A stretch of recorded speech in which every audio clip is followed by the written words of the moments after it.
Assalamualaikum warahmatullahi wabarakatuh. Waalaikumsalam warahmatullahi wabarakatuh. Innal hamdalillah nahmaduhu wa nasta'inuhu wa nastaghfiruhu wa nastahdihi wa na'udzu billahi min shururi anfusina wa sayyiati a'malina. May yahdihillahu fala mudilla lahu wa may yudlil fala hadiya lahu. Asyhadu an la ilaha illallah wahdahu la syarika lahu wa asyhadu anna Muhammadan abduhu wa rasuluhu la nabiyya wa la rasula ba'dahu. Allahumma shalli wa sallim ala sayyidina Muhammadin wa ala alihi wa ashabihi wa man tabi'ahum bi ihsan ila yaumiddin. Amma ba'du. Bapak Ibu sehat standar? Alhamdulillah. Saya itu ingatnya pengajian mulai jam 7 gitu. Pontal ini di telepon di tengah jalan. Nuwun sewu niki mangke tetap selesai jam 7 napa dilebihkan. Saya manut panjenengan. Lebihkan. Waktu tinggal ini jam 6.42, kalau sampai jam 7 berarti cuma punya waktu 15 menit. 7/4 meter. Setengah 8 nggak apa-apa. Setengah 8 apa? Ya. Alhamdulillah Bapak Ibu sekalian, di pagi hari ini Allah Subhanahu wa taala masih memberikan banyak kenikmatan kepada kita, khususnya nikmat sehat dan kesempatan, dua nikmat yang memang banyak tidak disyukuri. Maka yang hadir karena sehatnya alhamdulillah, semoga sehat kita membawa berkah. Yang hadir karena longgar dan melonggarkan waktunya, semoga waktu kita juga waktu yang mubarak penuh berkah ya. Dan mari kita syukuri, awali dengan pagi hari ini mengkaji ilmu, karena nanti kita ngajari setiap pagi doanya apa? Allahumma inni as'aluka ilman nafi'an wa rizqan thayyiban wa amalan mutaqabbalan. Doa Nabi kita setiap pagi, Allahumma ya Allah, aku memohon kepada Engkau ilman nafi'an, ilmu yang bermanfaat. Yang kedua rizqan thayyiban, rezeki yang thayyib, halalan thayyiban, mubarakan insyaallah. Yang ketiga baru minta amalan mutaqabbalan, agar amalku diterima. Maka ngajinya kita sebagai sebuah cara agar hidup kita, satu rezekinya barokah, yang kedua segala amal kita diterima oleh Allah Subhanahu wa taala. Tema pagi ini mukjizat Al-Qur'an. Ya. Ada yang sudah merasakan Al-Quran sebagai mukjizat? Sudah? Apa Pak yang dirasakan? Habis baca Quran, pas baca Quran ngantuk apa seger? Ngantuk? Saking ayumnya? Sakinah ya. Karena Al-Quran itu ketika dibaca Allah turunkan sakinah. Apa sakinah? Ketenangan, jadinya ngantuk ya Pak.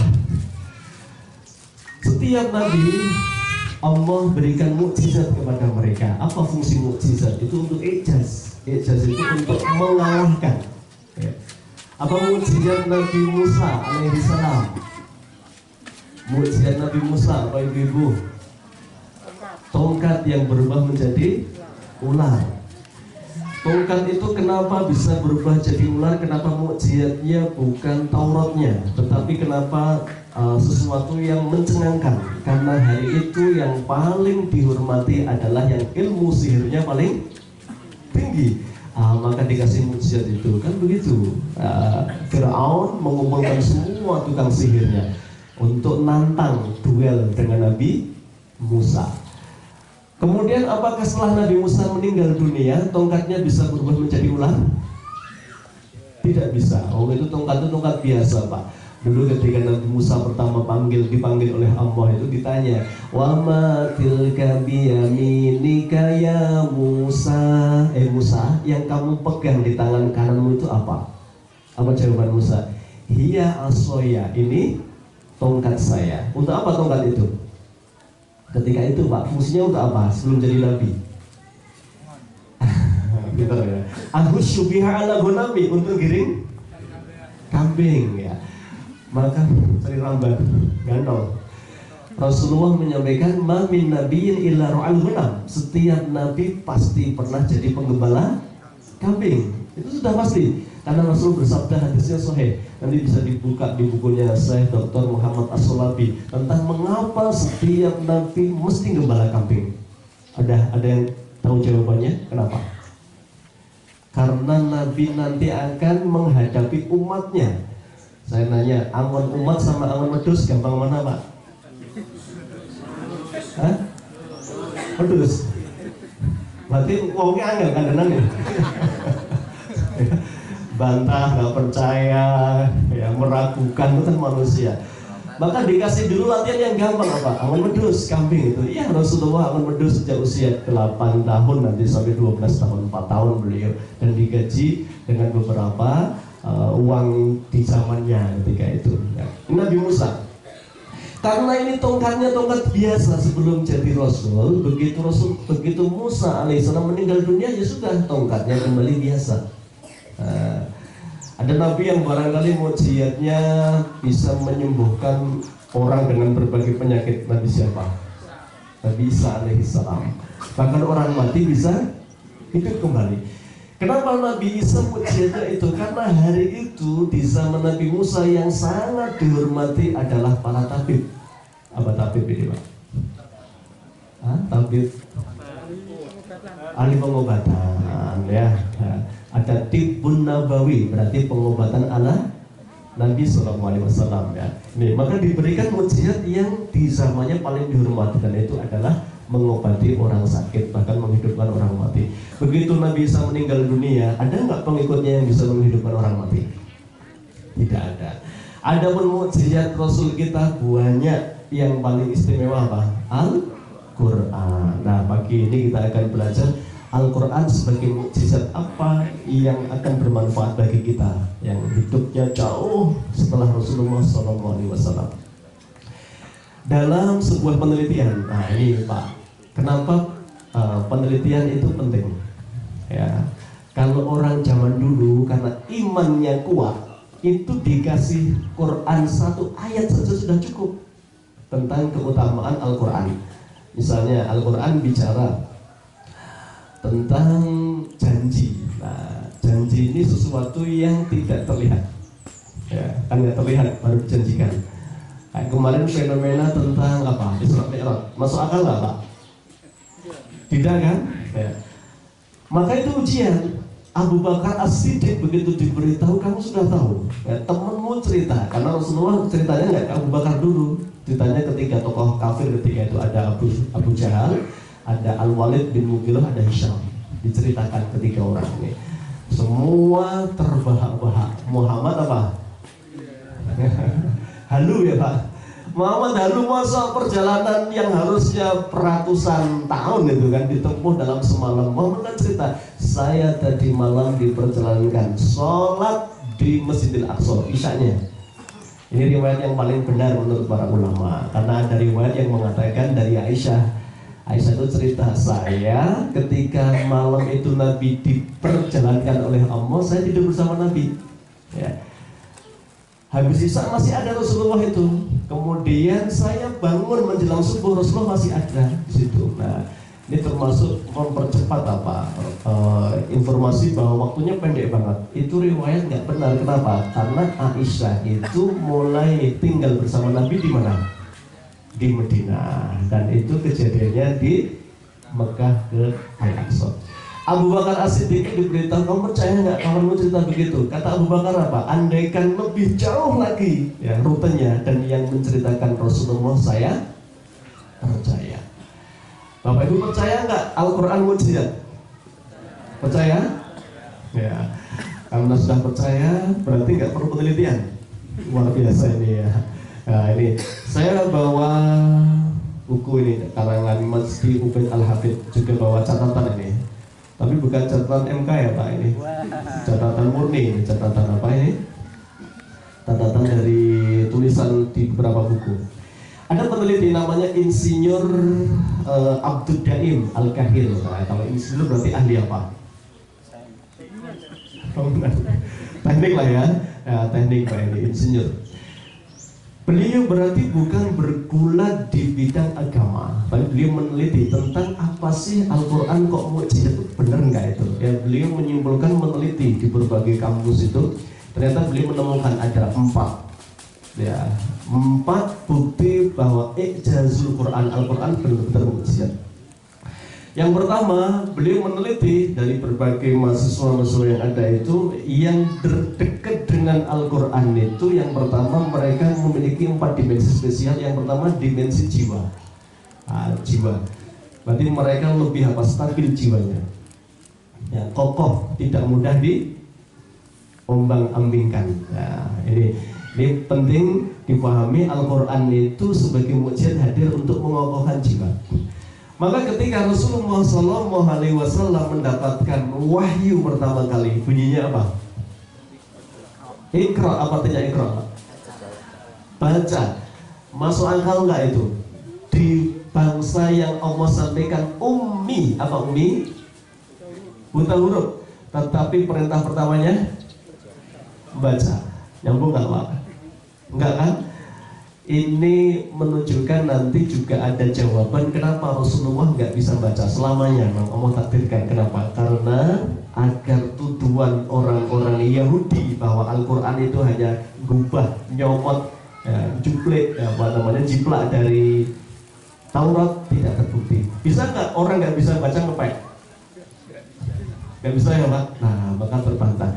Termasuk tuduhan Nasrani yang mengatakan bahwa nanti Al-Quran ini hanya gubahan dari Injil, dicomot sebagian ayatnya, ditempelkan oleh Muhammad. Itu terbantahkan. Kenapa? Tidak mungkin Muhammad bisa mengambil sesuatu dari Injil. Dia nggak bisa membaca. Tapi umatnya tidak boleh bodoh. Maka perintah pertama apa? Iqra, baca. Pak, Bu, ngaji paling enak baca mendengarkan. Pak, belajar paling enak baca mendengarkan Pak. Dengarkan ya. Tapi tidak ada alim dimanapun yang jadi hebat hanya modal apa? Mendengar. Semuanya ahli membaca. Maka Masya Allah, para ulama-ulama besar itu karyanya banyak itu karena rajin membaca. Itu pula yang harus ditanamkan kepada anak-anak kita, bahwa membaca itu, bahwa itu bagian dari cara terbaik yang Allah pilihkan untuk memperdalam ilmu apapun. Kembali ke tadi, maka jiwanya tenang, tidak labil, tidak mudah goyah. Hari ini Pak, Masya Allah, banyak sekali kejadian-kejadian yang di luar nalar kita, ya, di luar nurul kata anak muda ya. Ini menunjukkan bahwa ketika di dunia hari ini misalnya banyak pembunuhan, Masya Allah ya, bunuh diri juga. Bahkan lebih keras, sebelum ini kita dengar berita ada sekeluarga bunuh diri Pak ya, padahal pekerjaannya apa itu? Guru kan? Bapak, ibu, anaknya 2 bunuh diri. Yang satu selamat kemudian diberi wasiat ya untuk sabar menjalani kehidupan tanpa ayah dan bunda. Bapaknya nggak sabar malah ngomong sabar. Itu di Jawa Timur kan itu. Jadi jiwanya labil. Ya.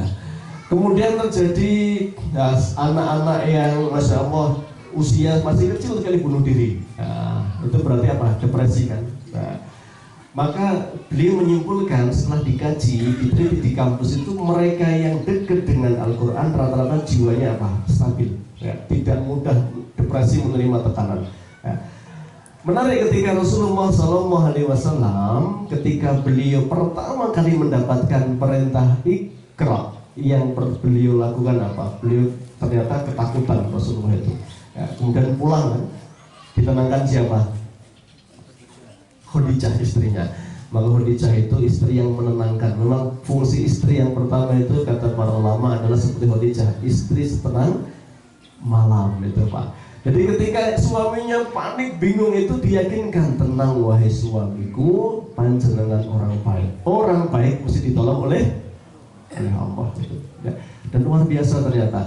Nah, maka Rasulullah setiap menghadapi sesuatu beliau murajaah Al-Quran. Nabi nggak bisa baca Pak. Yang dilakukan apa berarti? Murajaah. Hatinya menjadi apa tadi? Tenang. Nah, ini yang pertama beliau sampaikan. Yang kedua, yang didapatkan apa ketika anak dekat dengan Al-Quran? Yang kedua, kecerdasannya tumbuh. Ya. Apa yang merusak otak Pak? Bapak Ibu, apa yang paling merusak otak? HP. Sepakat ini? Ya? Ada penyakit kecanduan yang nggak bisa sembuh. Apa coba? kecanduan rokok bisa sembuh? Bisa Pak? Bisa ya? Ada metodenya Pak sekarang kalau bapak-bapak mungkin sewu yang masih ashabul udud itu ya, bisa pakai metode totok Pak.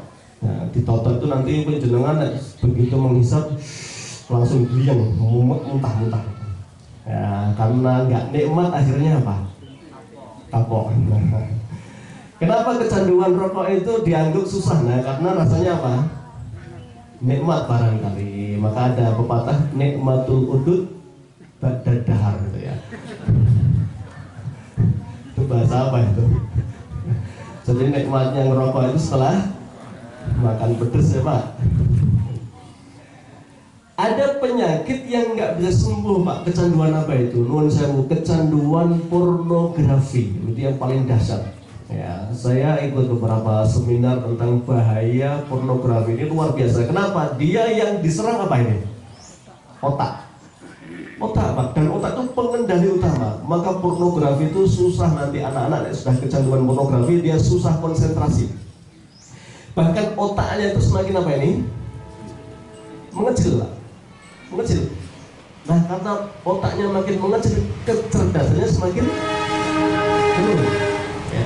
Kenapa? Pornografi itu menuntut untuk lebih dan lebih terus, nggak ada puasnya. Ini sudah dikaji. Ya, Barat mengatakan bahwa yang nggak bisa sembuh adalah pornografi, tapi ada yang bisa menyembuhkan. Satu apa? Al-Quran. Ini penyembuh. Allah sudah sampaikan. Wa nunazzilu minal Qur'ani ma huwa syifa. Apa syifa? Obat ya. Termasuk kecanduan Mobile Legends. Bisa sembuh nggak? Ya Pak, jenengan nek putranya megang HP-nya yang kayak gini biasanya sedang apa ini? Hah? Bisa sembuh nggak Pak? Bisa?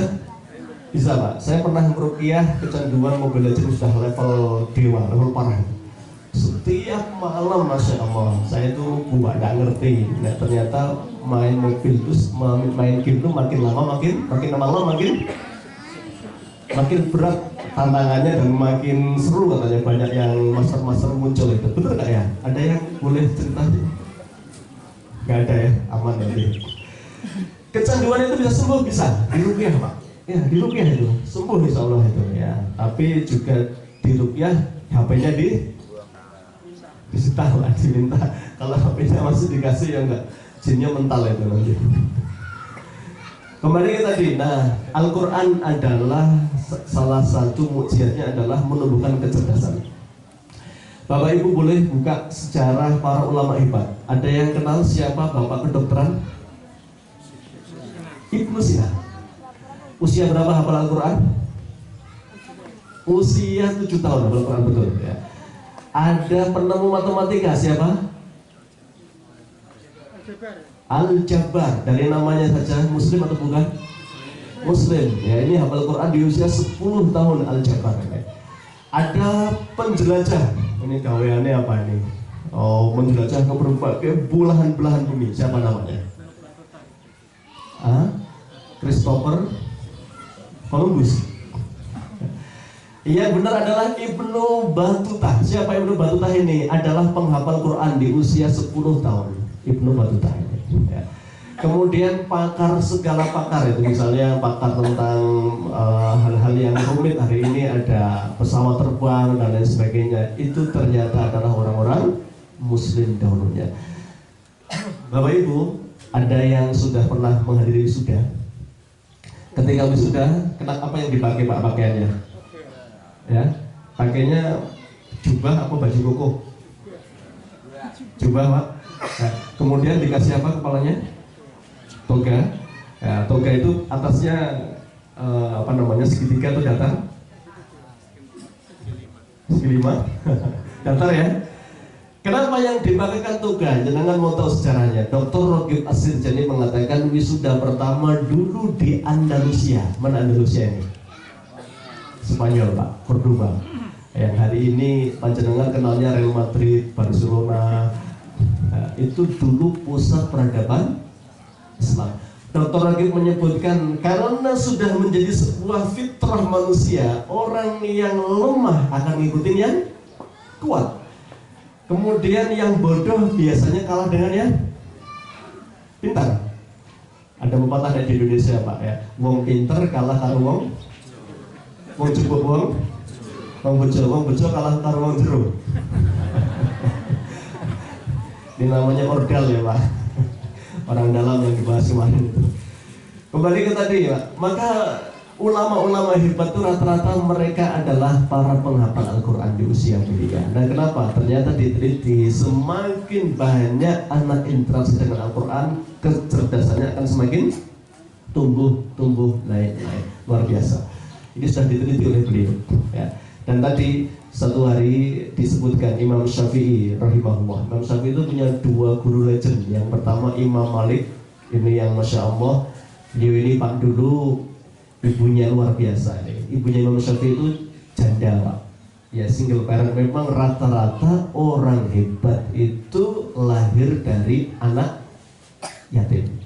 Bapaknya nggak ada. Usia 2 tahun Masya Allah warisannya bisa harusnya kalau untuk hidup mewah bisa. Tetapi warisannya dihabiskan untuk apa? Memintarkan Muhammad bin Idris. Wah, dia cari guru yang terbaik. Kalau hari ini Quran itu nggak cuma bisa baca, tapi harus sanad. Cari guru yang mahal, Pak. Habis uangnya itu. Ya, begitu berapa tahun hafal Quran Imam Syafi'i? 7 tahun ya hafal Al-Quran. Maka Masya Allah berarti untuk mintarkan anak butuh apa Bapak Ibu? Jerbasuki mowo panas ya. Mowo beo ya. Jadi nggak ada yang gratis di dunia ini kecuali wifi ya. Jadi anak meh pinter kok boleh gratisan itu nuwun sewu ya. Itu nggak berkah itu Pak. Jadi kalau mau pinter ya kita sudah menyiapkan dana, dan dana pendidikan itu memang ya Masya Allah itu nanti kembalinya kepada keberkahan insya Allah. Imam Syafi'i begitu usia 7 tahun selesai. Wah di Gaza ini kurang banyak alimnya, maka pindah kemana? Ke Madinah. Nah itu sumbernya ilmu. Sampai sana diantar ibunya, Masya Allah setiap pagi nasihatnya ini diingat nasihatnya ibunya ini. Begitu pakaiannya rapi, dicarikan guru yang paling alim di Madinah. Imam siapa? Imam Malik bin Anas. Satu hari Syafi'i di usia 10 tahun itu ya mengetok pintu rumahnya Imam Malik. Ya begitu diketok pintunya keluarlah pembantu Imam Malik itu dan mengatakan, cari siapa nak? Cari Imam Malik bin Anas. Ya. Imam Malik tidak pernah menerima murid kecil-kecil ya, dewasa murid-muridnya itu mungkin di kampus ya kayak kuliah itu Pak ya. Nah saya tetap mau belajar dengan beliau karena ngengkel itu ya. Bocah ini dikasih syarat sama Imam Malik ya. Iya boleh ngaji tapi kamu harus punya kitab Al-Muwatta. Kitabnya tebal Pak, 2 jilid segini nih ya. Imam Syafi'i mengatakan sampaikan kepada Imam Malik Al-Muwatta sudah di luar kepala ya. Di luar kepala itu apal maksudnya, bukan di luar kepala. Di luar kepalanya kita nggak ada yang nempel ya Pak ini. Al-Muwatta sudah di sini, sudah nempel semua di sini ya, jadi luar kitab itu. Imam Malik langsung keluar, dicek Pak, dites Imam Malik itu betul semua Pak, Al-Muwatta sudah dihafalnya semua. Itu usia berapa tadi? 10 tahun. Baru beliau mengatakan inni ra'aitu fi qalbika nur fala tudfi'u bi maksiatillah. Nah, saya melihat Allah anugerahkan dalam dirimu cahaya ilmu, maka jangan padamkan dengan kemaksiatan. Nah, itu yang pertama. Jadi kecerdasan itu memang anugerah, tapi juga bisa ditumbuhkan dengan apa? Al-Quran. Nanti Imam Syafi'i ini Pak punya murid. Ya, murid ini yang Masya Allah ujian bagi guru. Mungkin guru itu rasanya sedih ya Pak kalau ada murid yang dedel. Apa dedel itu? Hah? Ada Pak yang dedel? Ada kan? Imam Syafi'i punya murid namanya Sulaiman. Ya, Sulaiman ini Masya Allah Pak, kalau yang lainnya temen-temennya itu diajari diulang 4 kali nyantol. Ini murid ini Pak minimal disampaikan berapa kali? 40 kali. Ini dedel apa duwedel gitu. Sangat bodoh gitu. Tapi Masya Allah Imam Syafi'i saya mengatakan, nak sabar ya. Karena waktu sudah habis nanti ke rumah ya, ke tempat saya privat Pak sama gurunya itu. Beliau sampai mengatakan Imam Syafi'i, andaikan ilmu itu seperti makanan, sungguh aku ingin menyuapimu satu demi satu. Langsung disuapin, masuk, suapin, masuk. Kalau makanan, tapi ilmu itu adalah cahaya. Ya.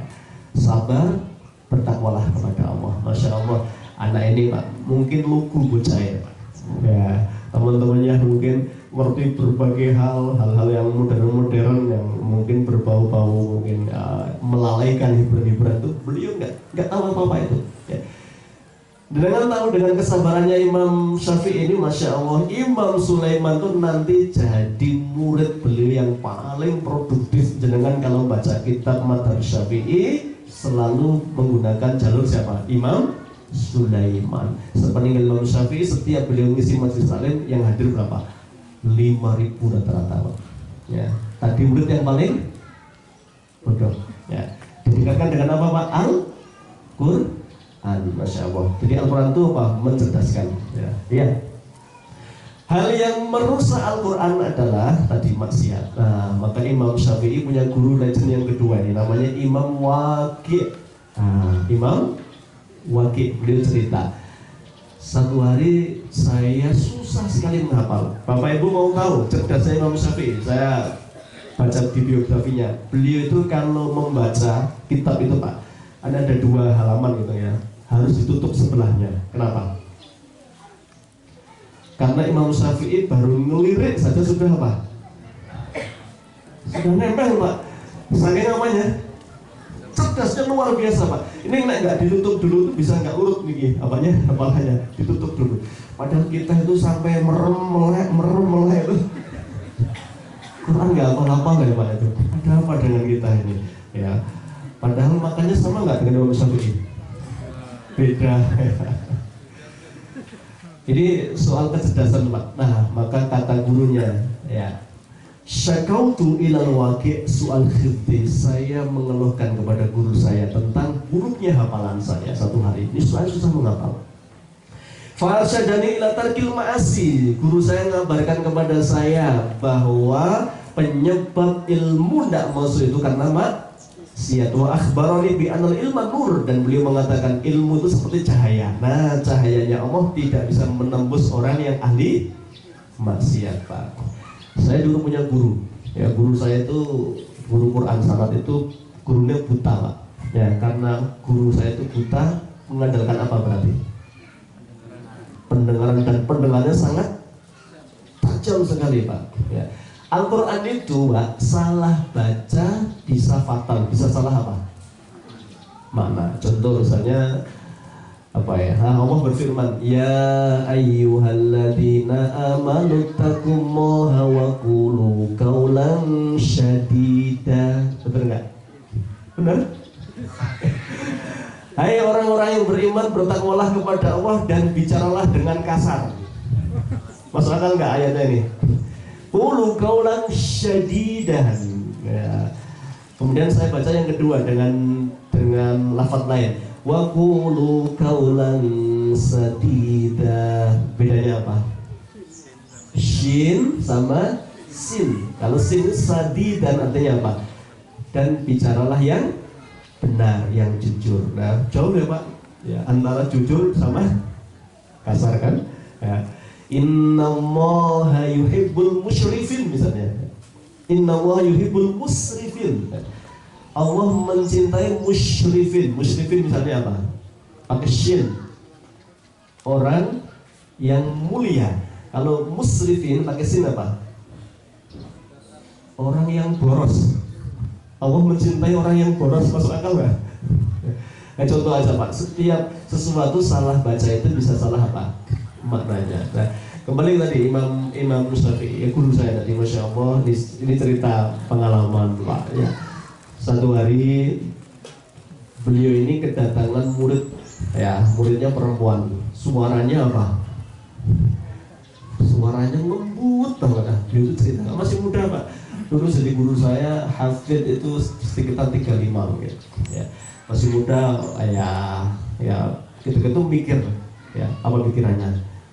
Ini mesti murid saya ini dari suaranya aja sudah bagus banget, mesti apa? Parasnya cantik sekali. Ya. Beliau cerita sendiri, ini jadi pelajaran kan itu. Nah, karena diceritakan di banyak tempat oleh beliau. Dan saya mendengar langsung karena saya dulu murid halakohnya beliau. Nah beliau itu nuwun sewu, setiap jadwalnya perempuan itu ngaji, wah beliau penampilannya kece Pak. Padahal nuwun sewu ya, beliau nggak bisa melihat ya. Mandi, sisiran, pakainya yang wangi begitu, sudah nunggu dulu gitu ya. Ya, Allah nggak biarkan ya pikiran para ini kan ahli Quran itu siapa? Keluarganya Allah. Inna lillahi ahdina. Allah itu punya keluarga di dunia, masya Allah. Padahal Allah itu kul huwallahu ahad, Allahus somad, lam yalid walam yulad. Bagaimana Allah punya keluarga? Wong Allah itu esa, nggak punya anak, nggak diperanakkan. Ternyata sampai Allah kayak menurunkan keesaannya itu saking apanya? Memotivasi agar orang hafal Quran. Siapakah keluarga Allah? Para penghafal Al-Quran. Nah, beliau cerita setiap itu akhirnya dihukum sama Allah, masya Allah. Semua hafalannya seperti hafalannya hilang. Saya sebelum hari ini ketemu Ustaz Hidayat. Hidayat itu yang masya Allah hafal Quran seamanya Pak. Tanya misalnya, coba ibu-ibu ada nggak bisa baca Al-Fatihah dari belakang? Ya. Siratal ladzina an'amta 'alaihim ghairil maghdubi 'alaihim waladdallin. Apa berikutnya? Masih mikir kan Pak? Nah, beliau enggak Pak, dari bawah ke atas. Misalkan tadi ini ya, guru saya dulu juga sama.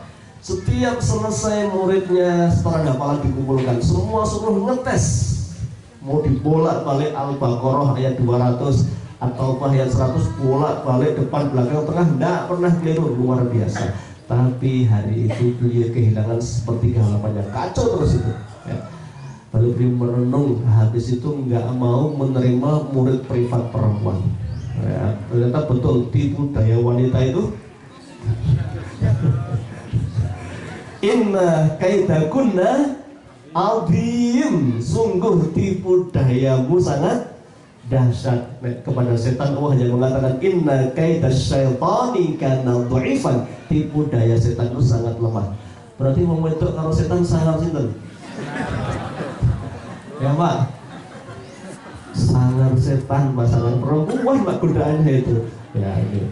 Tuh ini nuwun sewu ya, namanya khulwat itu melanggar syariah. Panjenengan mau alasan, lu saya kan privatnya ngajari Quran. Kalau berdua, yang ketiganya siapa? Setan ini pinter rapopo sampai tujuannya apa ya cetak-cetaknya sih saling cedak main kerungu gitu. Namanya setan Pak itu ya, nunjau ya, nggak ada yang selamat ya. Barseso, jangan ngerti kan? Kiai Barseso itu dalam riwayat itu orang yang masya Allah alimnya luar biasa, waroknya luar biasa. Kalahnya dengan siapa? Perempuan. Maka termasuk nuwun sewu ini, bab yang merusak hafalan itu adalah kemaksiatan tadi. Nah, Allah sayang sama beliau, baru mikir ini mesti cakep, cantik, berharap aja sudah hafalannya dihilangkan. Nah, pertanyaannya, kalau ada hafid Quran, rajin maksiat, masih hafid, berarti apa ini? Hah? Istidraj yang dilulus sama Allah Subhanahu wa taala. Saya masya Allah ya, bukan sesuatu yang tidak mungkin bagi Allah ya. Ketika Allah pengen menghilangkan itu hilang, dan beliau kemudian istighfar. Setelah itu nggak mau menerima murid perempuan, masya Allah hafalannya kembali semua Pak. Beliau itu haji berkali-kali diundang kedutaan Saudi karena kecerdasannya yang luar biasa tadi. Nah, ini perihal keberkahan Al-Quran. Jadi anak yang interaksi dengan Al-Quran, kecerdasannya akan maksimal. Saya juga punya teman-teman, masya Allah di Undip, beberapa dosen itu, ya, bapaknya dekan, anaknya, masya Allah, ada yang sejak kecil karena anak-anak yang sekarang ini sejak kecil sudah dipondokkan SMP misalnya untuk menghafal Al-Quran karena melihat mukjizatnya luar biasa. Karena kakak-kakaknya itu dulu, ya, beliau dosen teknik S1, S2, S3-nya di ITB. Ya. Kemudian di S1, S2 di ITB, kemudian S3-nya di UGM ya. Anaknya ini lulus S1 teknik mesin di Undip. Nah, karena beliau yakin sekali dengan janji Allah bahwa tadi ya, setelah dikaji penghafal Quran itu kecerdasannya naik berlipat-lipat itu. Nah kemudian ketika mau ngambil S2 itu diberitahu kamu harus hafid Quran dulu ya. Padahal di usia berapa itu lulus S1 Pak? 23 mungkin ya, 23 S1. Akhirnya mondok di pesantren Iskarimah. Di mana ya? Tawangmangu Pak. Itu Masya Allah, mondok setahun ya, selesai setoran ya. Bedanya anak muda dengan anak kecil itu apa? Lebih cepat mana menghafalnya? Kalau mengandalkan kecepatan kecerdasan lebih cepat anak kecil, tapi kalau mengandalkan trik dan tipsnya lebih pintar siapa? Anak muda. Nah, orang dewasa itu banyak akal Pak, gimana caranya itu kan ya, selalu punya tips cara ya. Beliau hafal setahun, nah, kemudian memungkinkannya berapa? Setahun berikutnya, jadi 2 tahun. Habis itu sekarang sudah berangkat di Riyadh King Saud University, ngambil jurusan apa kira-kira? Sama, teknik mesin Pak ya. Jadi penghafal Quran itu beliau cerita sendiri, iya, Masya Allah, kecerdasannya langsung apa ini? Naik drastis Pak. Dan ini jelas sekali bagian dari cara Allah menampakkan kemukjizatannya. Maka Al-Quran ini jangan ragu lagi. Dan Bapak Ibu jangan khawatir, panjenengan kalau pengen anaknya kuliah, teknik, apapun di luar banyak. Saya punya beberapa teman dosen ada yang di Turki. Di Turki bukan kuliah agama, kuliahnya sama, teknik perkapalan. Kuliah di Saudi dikira tuh naik pulang dari apa? LC, MA, dokter. Enggak, ini jadi insinyur nggak ada ya. Sekarang jadi apa? Engineer ya, jadi teknisi dan macam-macam, banyak sekali, Masya Allah. Ini membuat kita tadi kalau Syekh Dr. Abdul Dai mengatakan nambah kecerdasan, testimoni ini menambah keyakinan kita bahwa kecerdasannya akan bertambah. Yang ketiga, kata beliau, dimensi yang diraih apa setelah kecerdasan dengan Al-Quran ini ya, adalah tentang emosional ya, tadi udah emosi ya, pertama ya, tentang kecerdasan yang ketiga, tadi yang kedua tadi kecerdasan IQ, yang ketiga adalah hubungan sosial ya. Sosial ini berarti soal apa? Pandai komunikasi ya, mudah apa? Diterima, pandai menempatkan pada tempatnya. Ini kunci. Rasulullah Shallallahu Alaihi Wasallam salah satu sifat utamanya apa? Setelah sidik, amanah, tabligh, fatonah. Apa sidik? Jujur, amanah, bisa dipercaya, tabligh, menyampaikan. Tabligh itu bahasanya apa? Diplomasinya bagus ya. Orang yang dekat dengan Al-Quran itu juga sama, kata insinyur Daim Abdul Daim itu, dia akan pandai ya, bukan cuma menata kata, pandai menyampaikan sesuatu tepat. Kenapa? Dipimpin oleh Allah Subhanahu wa taala kan begitu. Inna nahnu nazzalna dzikra wa inna lahu lahafidun ya. Yang keempat, kita percepat, yang keempat, dimensi yang dirasakannya itu ya, setelah anak tadi ya, teguh pendiriannya tadi, kemudian yang kedua kecerdasannya tumbuh dengan baik, kemudian yang keempat adalah, yang ketiga tadi dia mampu menyampaikan sesuatu dengan baik ya. Yang keempat ya, dia tumbuh menjadi sosok yang bijaksana ya. Ini tenang menghadapi masalah, tidak panikan, mengambil sesuatu dengan penuh pertimbangan. Siapa yang membimbing kira-kira? Siapa yang membimbing? Allah. Nah, itu sebagai mukjizat Bapak Ibu ya. Kemudian bagaimana agar kita mendapatkan mukjizat itu? Beliau juga menyampaikan ada 5 T terhadap Al-Quran ini. Ada 5 T. Yang pertama, T pertama, tilawatul Quran. Apa tilawah? Membaca. Ada yang sudah lancar baca Quran? Nggak ada, saya balik. Ada yang belum bisa baca Quran? Terus apa ini? Saya sudah bisa baca tapi masih belum lancar. Nah, Rasulullah Pak selalu punya cara memotivasi sahabatnya. Beliau menyampaikan, al-mahiru bil Quran ma'as-safaratil kiramil bararah, yang mahir membaca Al-Quran. Mahir berarti apa? Lancar, tajwidnya pas diterapkan, panjang pendeknya tidak keliru. kemudian juga makhrijul hurufnya pas ya. Sebagian membaca siratal ladzina an'amta 'alaihim, ada apa? Ya. Bukan di sini tapi ya biasanya di daerah Manado ya, sana jauh ya. Ya, ini sesuatu yang bisa dirubah nggak harusnya? Pasti bisa. Nah makanya Rasulullah kasih tahu yang mahir sudah mulia. Walladzi yaqra'ul Qur'ana, yang membaca Al-Qur'an, wa yata apa ya tak terbata-bata, wa huwa alaihi syakun, dia penuh apa? Perjuangan berat, kesulitan betul Pak. Pahalanya berapa? Karena lahu ajron, orang ini mendapatkan 2 pahala. 1 pahala setiap hurufnya dia mendapatkan 1, yang kedua pahala belajarnya masih sungguh-sungguh belajar. Dan Masya Allah Pak, ini saya baru kemarin ikut seminar tentang apa namanya Al-Quran ya, hari Isra Mi'raj, hari apa kemarin? Rabu kan? Kamis ya, seminar di Semarang. Ada yang membawakan survei terbaru Majelis Ulama Indonesia, survei MUI Muslimin Indonesia yang tidak bisa baca Quran ada 53% yang nggak bisa. Berarti yang bisa berapa? 47%. Dari 47% yang membaca pakai kaidah nggak ada separuh. Ya, Masya Allah. Dari separuh itu yang bacaannya bersanad jauh lebih sedikit lagi. Ini menurut saya, Islam itu ngajarin apa? Kalau sudah bisa itu nggak cukup, harus apa? Levelnya naik. Berarti belajar apa? Tahsin. Ada kelas tahsin di sini?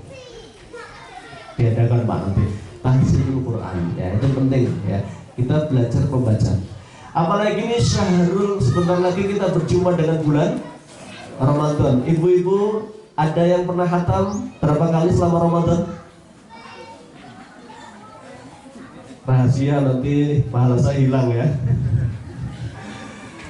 Rasulullah SAW ya ketika menyampaikan kenapa sesuatu jadi mulia ya, termasuk rumah jadi mulia, rumah yang sering dibacakan Al-Quran. Nabi siapa yang paling mulia? Rasulullah. Kenapa? Karena membawa Al-Quran. Pekerjaan apa paling mulia? Mengajarkan Al-Quran. Bulan apa yang paling mulia? Bulan Ramadan, karena ada Al-Quran. Maka siapapun yang dekat dengan Al-Quran pasti akan jadi mulia ya Pak. Ini ya, jadi yang pertama tilawah, mari levelnya dinaikkan Pak. Yang sudah bisa baca kita belajar tahsin. Level yang kedua, yang kedua adalah tahfizul Quran. Apa tahfiz? Menghafal. Siapa yang pengen anaknya hafal Quran? Semua ya. Kenapa Pak? Karena pengen dapat mahkota. Iya. Iya, begitulah Rasulullah menjanjikan. Sekarang pertanyaan berikutnya, siapa yang pengen ngasih mahkota orang tuanya? Nah, masa kita pengen dapat mahkota gak mau ngasih mahkota itu Pak? Kan egois kita ini. Pengen ngasih mahkota orang tua kita, caranya Pak? Kita hafal Al-Quran, kan begitu Pak caranya, kan begitu. Rasulullah mengajarkan kan yang mendapatkan keberkahan besok termasuk syafaat, termasuk mahkota adalah ada anaknya yang hafal Al-Quran. Bapak Ibu, hari ini kita harus punya rencana besar, satu rumah satu hafid. Sepakat nggak? Satu rumah satu hafid Al-Quran minimal itu. Apalagi kita hari ini ya, Masya Allah ya, yakin tadi dengan berbagai penelitian nggak ada anak hafal Quran itu anak yang biasa, nggak mungkin, karena Allah nggak izinkan orang biasa untuk hafal Al-Quran. Mesti luar biasa itu. Kenapa? Itu sudah dijaga dari kemaksiatan oleh Allah ya, dijaga dari pikun Pak. Nanti ada penyakit yang nggak bisa disembuhkan. Penyakit apa? Pikun. Tapi ada orang tua Masya Allah, kalau pikun, biasanya orang pikun itu cok ngamuk, ini pikunnya malah murojaah ya. Kenapa? Karena hafal Al-Quran Pak ya. Tahfidzul Quran. Dari mana memulai? Ya, Rasulullah SAW memulai dari membaca. Iqra'ul Quran, bacalah Al-Quran ya. Bapak Ibu, besok kita masuk surga enggak? Yakin? Harus. Nabi sudah menyampaikan dalam Al-Quran, Allah menyampaikan dalam Al-Quran surat At-Tur ayat 21, walladzina amanu wattaba'athum dzurriyyatahum biimanin alhaqna bihim dzurriyyatahum. Orang yang beriman dan imannya diikuti oleh anak turunnya, alhaqna, kami perjumpakan mereka di mana? Di surga, masya Allah. Ya, cuman kadang masuknya nggak bareng, tergantung amal solehnya. Sudah masuk pun levelnya beda, Pak. Nah, kata Rasulullah ini termasuk kedudukan kita, misalnya di kamar berapa di surga itu tergantung sedikit banyaknya hafalan kita. Ya. Jadi kalau hafalannya cuma kulhu misalnya, coba Pak, kulhu Muhammad, kutik langsung entek hafalannya. Ya sudah, mandek Pak, pol jenengan di situ. Ya. Melas gak Pak, mosok modal kulhu tok gitu. Nah, kontennya dubur-dubur tempatnya itu. Ya. Nah, yang modal kulhu itu ternyata nanti ada yang makomnya dinaikkan gara-gara apa? Anaknya hafal Quran. Iya, jadi besok kagetlah orang tua ini dinaikkan, ditarik sama anaknya kan. Dalam hadis kan syafaatnya bisa ya menarik orang tuanya ke makom yang sama. Jangankan anak, suami saja di Quran disebutkan udkhulul jannata antum wa azwajukum tuhbarun.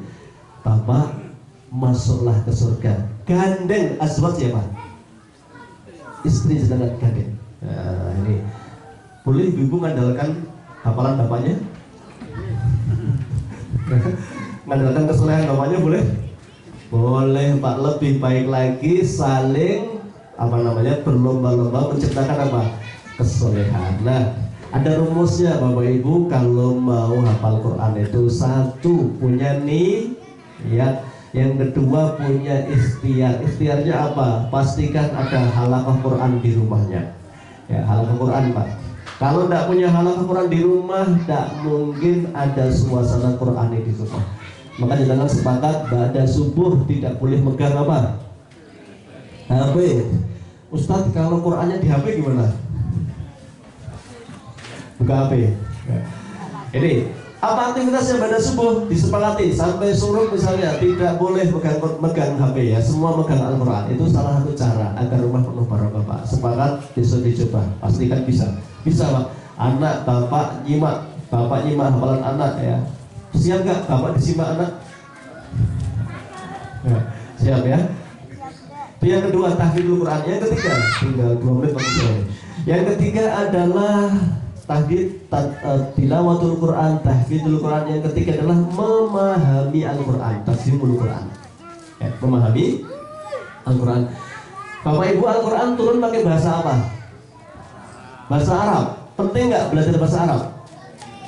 Ada loh yang menganggap, wong saya nggak mau jadi TKW kok dadah sinau bahasa Arab. Bahasa Arab itu bukan untuk cari kerja saja, bukan untuk ke Arab saja. Allah sampaikan inna anzalnahu Qur'anan Arabiyyan, kami turunkan Al-Quran berbahasa Arab.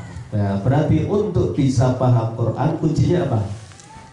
Bisa bahasa Arab, itu yang ideal Pak. Kalau nggak ideal, bisa paham Quran berarti harus apa? Baca Quran terjemah. Punya Pak Quran terjemah di rumah?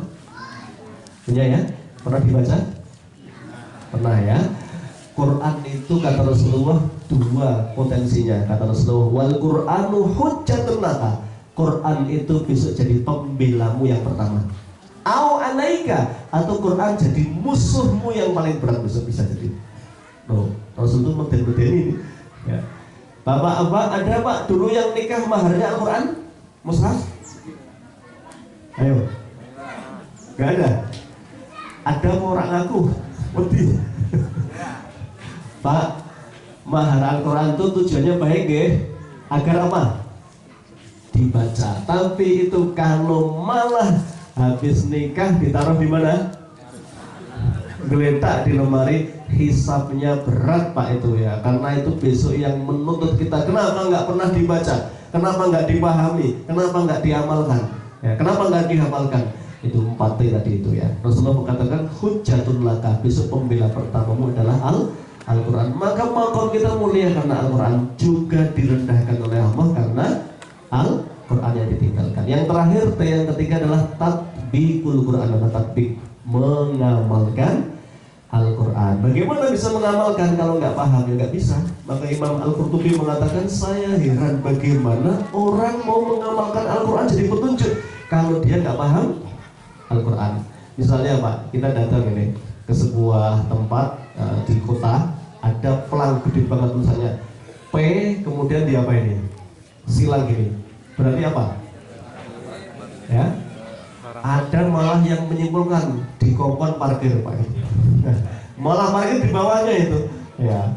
Akhirnya apa nasibnya? Ya ketilang Pak. Atau ada gini bunder, kemudian ada garis merah gini seret, berarti apa ini? Satu arah Pak. Wah, kok sepi men dalane cocok malah. Orang nggak paham rambu-rambu itu ya konyol ngawur gitu. Sama orang nggak paham Al-Quran, nggak ngerti yang dibaca itu maksudnya apa, dia nggak ada kehidupan sama sekali dalam hatinya. Baca Al-Waqiah malah guyu-guyu, padahal Al-Waqiah itu apa? Ya, tentang adab kan itu. Idza waqa'atil waqi'ah, alhamdulillah Al-Waqiah itu. Padahal isinya tentang apa? Ya, tentang kengerian hari kiamat itu. Ya, baca tentang innal muttaqina fi jannatin wa uyun, ya, ya malah nangis. Padahal bicara tentang surga. Dan jadi ketika baca nggak paham itu akan banyak sekali keburukan-keburukan yang akan dilakukan. Ya, Nun Sewu misalnya baca Quran baru baca surat Al-Hujurat, ada ayatnya. Wala yaghtab ba'dukum ba'dha, ya. Kemudian selesai baca shadaqallahul adzim, langsung kumpul-kumpul rasan-rasan ngerasani wong liya, padahal bar baca ayat. Janganlah membicarakan keburukan orang lain. Dilek sampai ki bar maca ayat kuwi lho artine apa to? Ya dilarang gibah. Oh iya to, pramudeng aku lah.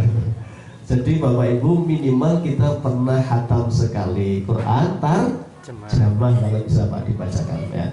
Begitu, waktu sudah setengah 8 ya, lebih bahkan ini. Saya mohon maaf sekali, nuwun sewu tadi benar-benar di luar apa namanya ingatan saya. Saya itu tadi jam habis subuh masih ngisi sampai suruh ya, terus pulang dulu. Saya pikir jam 7 Pak mulainya. Ya, begitu diingatkan sudah dibel, ternyata jam 6 mulai, jam 7 selesai. Dimaafkan nih Pak Bu, ini saya buatan menyengaja insyaallah.